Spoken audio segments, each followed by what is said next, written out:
It's a fine evening in Istanbul, and people are preparing for a top soccer game. In the Beşiktaş district of Turkey's largest city, everyone supports their local club. Go Beşiktaş! In a park,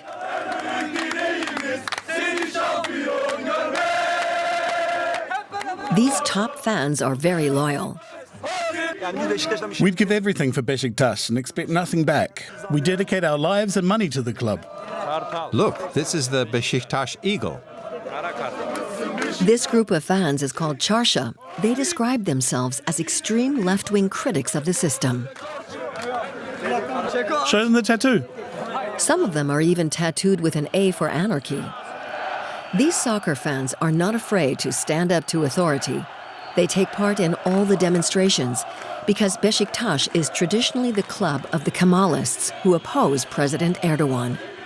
On walls and in shops, there are portraits of Mustafa Kemal Atatürk. He's seen as the father of the secular republic founded in 1923. Tonight, the fans are facing their worst enemy, Başakşehir, a team that belongs to associates of President Erdogan. We Çarşı members from Beşiktaş are on the side of the workers and the oppressed. We don't like Başakşehir because they are a political team. It's a team built up and supported by the government, so we hate them. This is what the arch enemy looks like. No tattoos, no alcohol. It feels more like being in the schoolyard. Hey, let me see that. Put it away. Erdogan has grasped all too well the power that soccer has over young people and society. Using lavish donations from his industry friends, he built the Başakşehir club from scratch as a vehicle to spread his ideas. On the day the stadium was inaugurated, the president even graced the pitch himself. Erdogan grabs the ball and scores a goal. Erdogan goes on to score a hat-trick against a very feeble defense. The young fans are looked after by Burak Bilgili. The municipal employee is a supporter of the president's party, the AK party. Our president is very involved in the Başakşehir district. He founded the club, so it's normal that he's on our side. That's why we named our fan group 1453. The date symbolizes the city of Istanbul. The name is no coincidence. 1453 is when Constantinople was conquered by Sultan Mehmet II, one of Erdogan's idols. A few weeks after the recent earthquake, which killed around 45,000 people in Turkey, fans chanted hostile anti-government slogans in the stands. The government was criticized for its abysmal disaster management.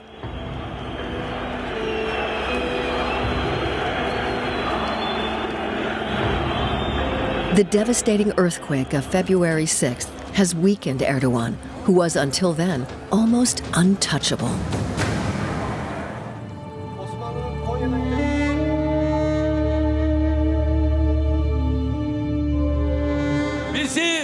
God does not leave us without love. He does not leave us hungry, thirsty, and homeless. For the last 20 years, Recep Tayyip Erdogan has been ruling Turkey and its 85 million inhabitants with an iron hand. His policies are a combination of economic liberalism, Islamism, and nationalism. Turkey has developed under his leadership. Infrastructure has been modernized, and some industries, such as construction, have boomed. Erdogan has long cultivated the image of a Muslim democrat, but his intention today is to re-Islamize Turkey. He's building thousands of mosques across the country. Thanks to the Turks, Islam has found its true identity.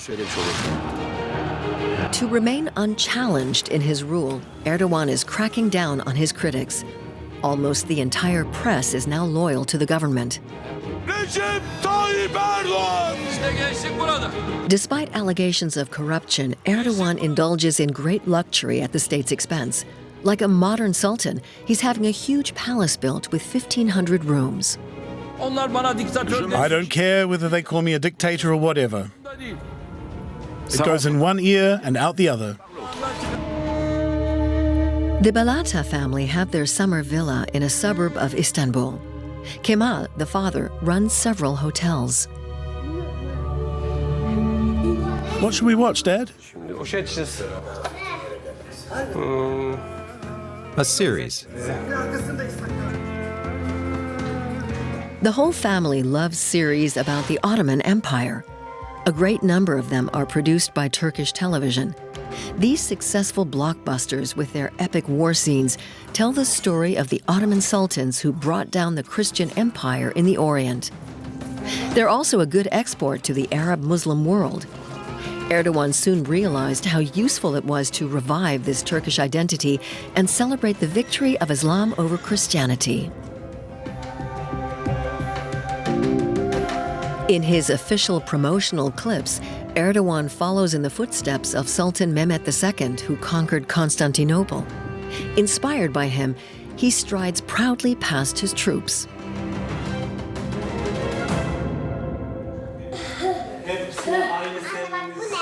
Although the Balatas are part of the new bourgeoisie, they do not vote for the president's party. But they are very receptive to the nostalgia about the Ottoman Empire. We're very happy that people all over the world watch these series and that our culture is represented everywhere. In our house, Kerem is the biggest fan of the Turkish series about the Ottoman Empire. I think he's seen them all, about 15 altogether. He's only 6, but he's been asking us to tell him the history of the Ottoman Empire ever since he was 3. Young Kerem also knows all about the history of Sultan Mehmet II and his conquest of Constantinople. How old was he when he conquered the city? 21. 21, yes. And which year was it? 1453? 53? Yes, 1453. Are you proud that Kerem knows Turkish history so well? Of course, in Turkish, we say nations that don't know their own history are doomed to extinction. Erdogan is exploiting the glory of the Ottoman past to galvanize the national sentiment.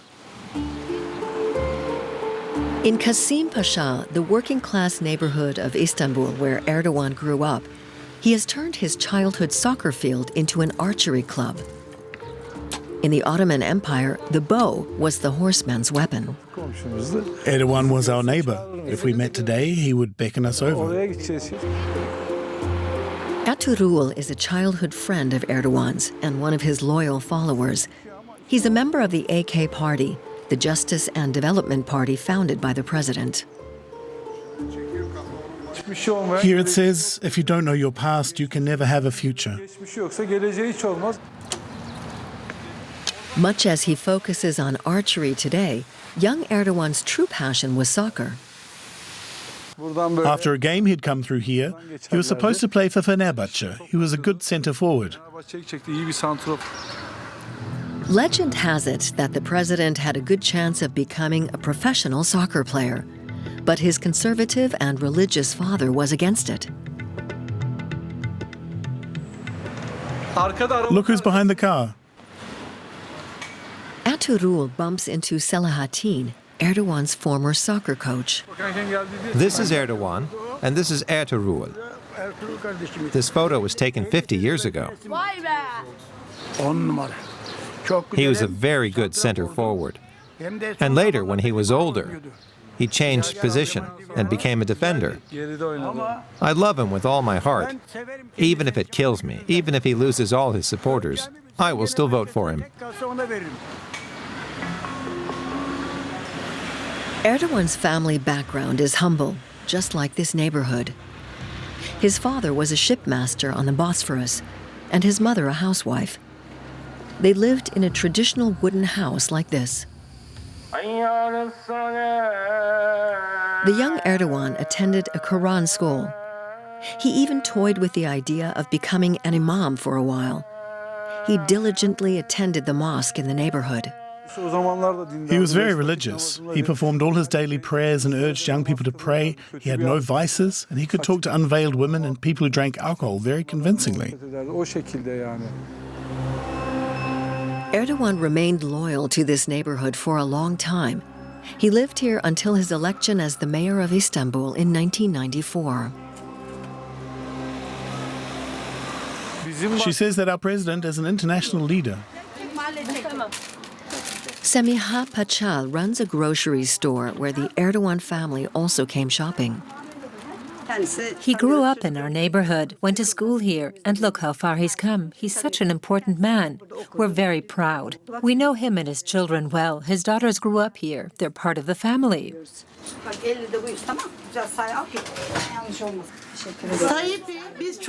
We love Tayyip. He's our mom, our dad. He's everything to us. You know, we're behind him, whatever he does. Recep Tayyip Erdogan's humble childhood fueled a dislike of the leftist elites who imposed strict secularism on the entire country. He decided to take his first steps into politics with the Islamist Welfare Party and was elected mayor of Istanbul in 1994. The minarets will be our bayonets, the domes will be our helmets, the mosques will be our barracks, and the believers our soldiers. This fundamentalist and nationalist poem went down badly in secular Turkey. He was sentenced to 10 months in prison, of which he served 4. I'm first and foremost a Muslim. After his release, Erdogan radically changed his strategy. He now concealed his intentions and presented himself as a Muslim Democrat. From today onwards, nothing will be the same in Turkey. In 2001, he founded the AK Party. He achieved one electoral success after the other, becoming prime minister in 2003. Erdogan sought reforms and endeavored to lead the country into European Union membership, but negotiations have stalled. I'm definitely in favor of partnership with Turkey, but not EU membership. Since Turkey's application was turned down, Erdogan has maintained a conflicted relationship with Europe. He regularly threatens to allow Syrian refugees to travel on to Europe. If the refugees cannot live honorably on their own soil, in their own countries, we must all jointly bear the burden. He has laid claim to part of the territory of neighboring Greece and even threatened war. Hey, Greece, take a look at our history. If you keep provoking us, there will be severe consequences. Since the war in Ukraine, Erdogan has strategized on Turkey's NATO membership and his close ties with Putin to strengthen his position and play the peacemaker. But as an alleged peacemaker, Erdogan did not hesitate to bomb northern Syria and take action against the Kurds, his arch enemies, to strengthen his voter base.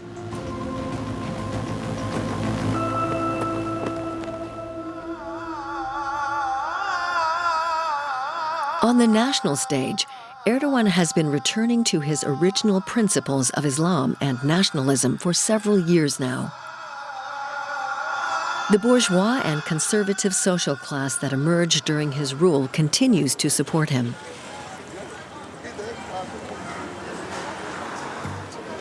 During the AK Party's tenure, the number of construction companies has increased by 43% in 10 years. The turnover of the industry has exploded, peaking at 126 billion euros in 2017. But now this system is starting to crumble.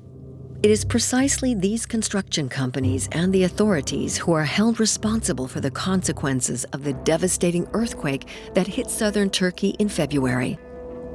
New apartment blocks collapsed in the quake like a house of cards. These fragile new buildings did not always meet the standards for earthquake-resistant construction. Building permits were often obtained by bribery. A few developers were arrested to appease the population's anger. But on a political level, no one has suffered any consequences. Reporting on corruption in Turkey is a risky business. According to Reporters Without Borders, Turkey is one of the most repressive countries in the world regarding the media. Many journalists have been arrested. Barış Terkulu knows Turkish prisons only too well. The investigative journalist spent 2 years of his life behind bars.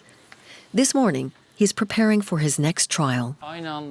When a journalist like me writes about corruption in the state, there is a risk of being sued and arrested. I've already been arrested twice. It means that your reputation is damaged and you'll be targeted by the pro-government press, the Islamic Brotherhood, or the criminal organizations supported by the President of the Republic. So yes, being a journalist in Turkey is dangerous. Terkulu is a best-selling author. His books make the rulers very uncomfortable. This book is one of the best-selling books in Turkey. It's the second volume of a series of books researching those in power. The first volume, Metastasis, has sold about 400,000 copies. With the second volume, we're already at over 200,000 copies. It is currently one of the best-selling books, but also the book that attracts the most complaints. In his books, Terkulu denounces the infiltration of the state by Islamist sects. He reports how Erdogan has enabled them to establish themselves at the heart of the system in strategic positions in the army and police.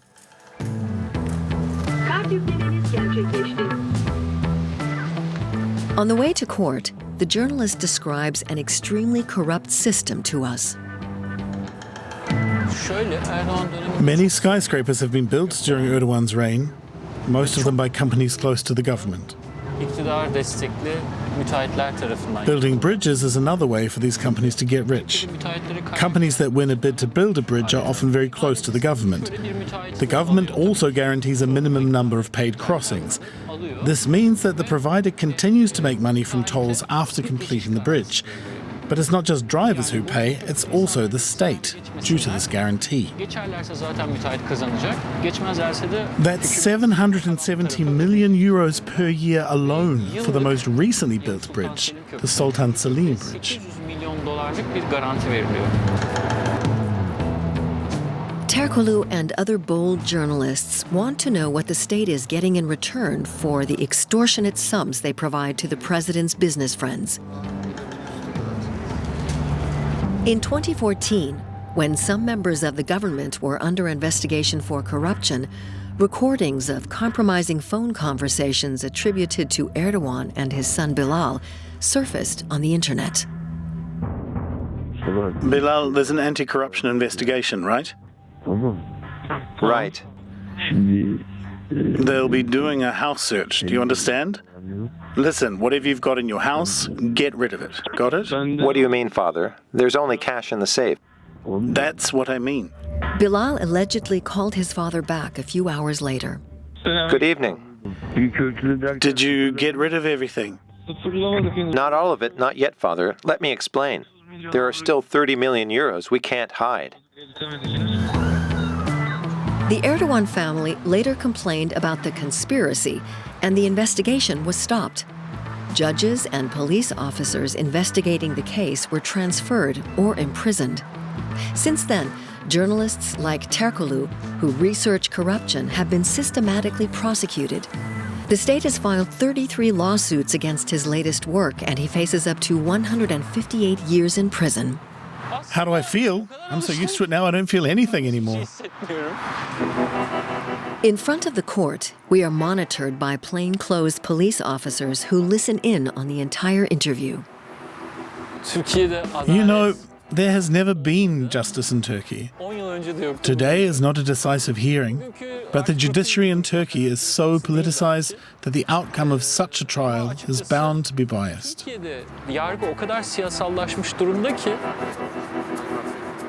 The hearing yields nothing concrete, but Terkulu suspects that it will not be his last.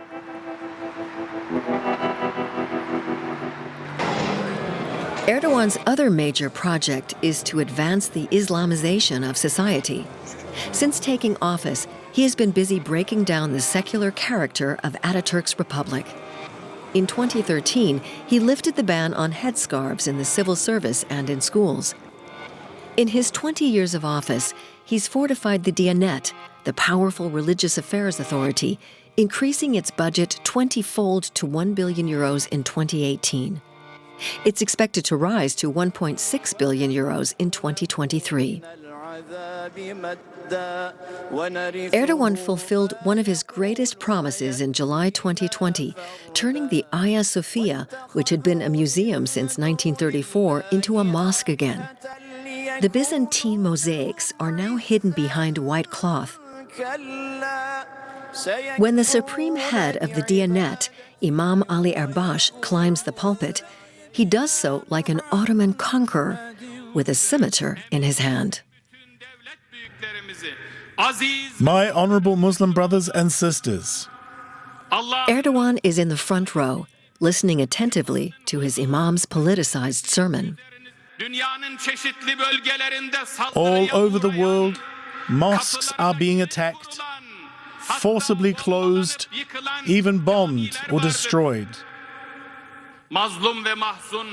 Millions of Muslims are oppressed.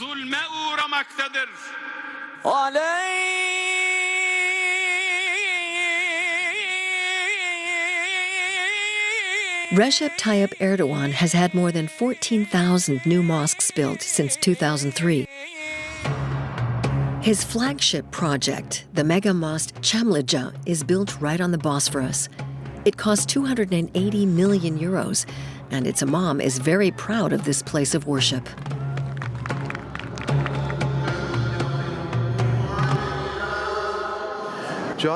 As you can see, it was built true to the Ottoman style of architecture. Measured by the height and the width of the dome, it's the largest mosque in Turkey, maybe even in the world. As far as the architecture of religious buildings goes, it's the top of the league. We could say that thanks to the Turks, Islam has found its true identity.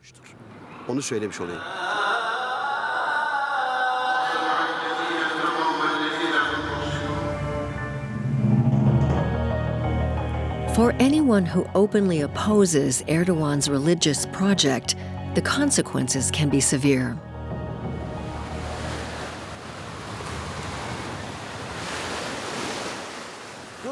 Zahra Pala, playing here with her son on a beach in the south of the country, has had a bitter experience. I like this country very much, its natural beauty and climate. The problem is some of the people who live around me. I don't have a problem with them, but they have one with me. Pala is an activist in the Association of Atheism in Turkey. She's been threatened by the clergy because of her public statements and lives in constant fear of attack. I'm afraid for my own safety and for my son. I always keep an eye on him, even if I'm just sitting here and he's playing.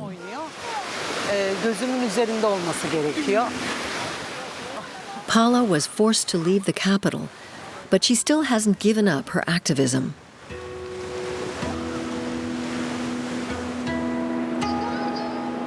Tonight, she has an appointment in Izmir, the third largest city in the country. It's a laid-back coastal city on the Aegean Sea. It's also a stronghold of the Kemalist left. In this suburb, Pala is looking for Kahraman's cafe. He's a man who, like her, is being pressured by the clergy. Mr. Kahraman.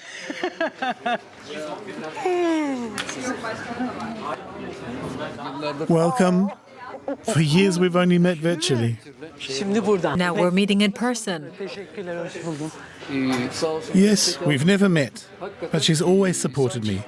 We've communicated a lot over social media. It feels strange now. Kahraman is not just a cafe owner. He's also a high school history teacher. He had the audacity to show his students Cosmos, a documentary about the origin of the universe, which the religious authorities did not like. Of course, people can be very religious, but they should also be able to think and reflect for themselves. You can be devout and enlightened at the same time. Of course, but once you start asking questions, you quickly start doubting. Yes, little by little you lose your religious certainties and become less naive. After showing the film to his students, Kahraman got into trouble with the education authorities. They accused me of showing a documentary about atheism in a country where 97% of the population is Muslim. Since I was sure I'd be fired, I opened a cafe and called it Cosmos. The vast majority of Kahraman's students support him. This documentary presents facts supported by the international scientific literature. Showing the film does not contradict religion. This is not propaganda. We've all learned a lot from him. Personally, I think he's helped us to structure our thoughts better. President Erdogan is pushing Islamization, harassing the press, and putting political opponents under pressure. But he has less of a grip on the severe economic crisis affecting the country. He may have always had overwhelming majorities in rural areas, but now people can barely afford to eat, and he's losing popularity there, despite winning the latest election. Rize on the Black Sea is where the president's family comes from. Come on, girls. Yildiz and her family have been growing tea for generations. Harvesting the tea leaves with shears is exhausting work. According to official figures, inflation is galloping at 64%, but independent economists say it's closer to 140%. This is making it difficult for Yildiz and her family to get by. For some years now, we have been earning much less. We don't make enough money anymore. Living costs have gone up so much. My husband is retired, but he still has to work. If he didn't work, we wouldn't make it. We have only a small plantation. We harvest just 2.5 tons of tea per year. And then we have to pay for the fertilizer, the gasoline, the workers' wages. In the end, there is nothing left, not a cent. The economic crisis is caused partly by Erdogan's poor economic policy decisions. Check. Anger is growing among the farmers and the working class. Do you expect any help from the state? No. What should the state give us? We will keep working, keep growing our tea, harvesting our crops and vegetables. I still have hope. Really? Hope is a good thing. We're a strong country and a strong people. If we manage to join forces and believe in ourselves, together as a country and a people, then we can move mountains.